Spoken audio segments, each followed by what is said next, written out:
ngayon, nandito naman tayo sa Mimaropa. Kung kanina, nasa Region 4A tayo. Ngayon, nandito naman tayo sa Region B.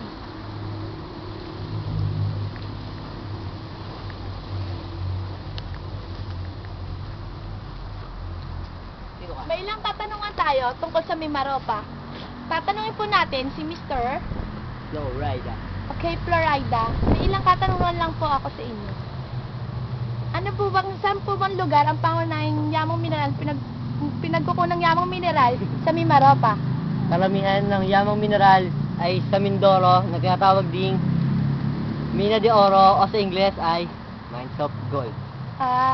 Ano naman po ang pangunahing mineral ang makikita dito?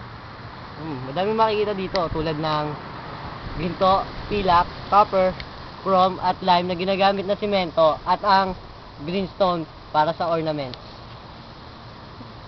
Tapos masasabi ko din pala yung yung Maricopa mining incident.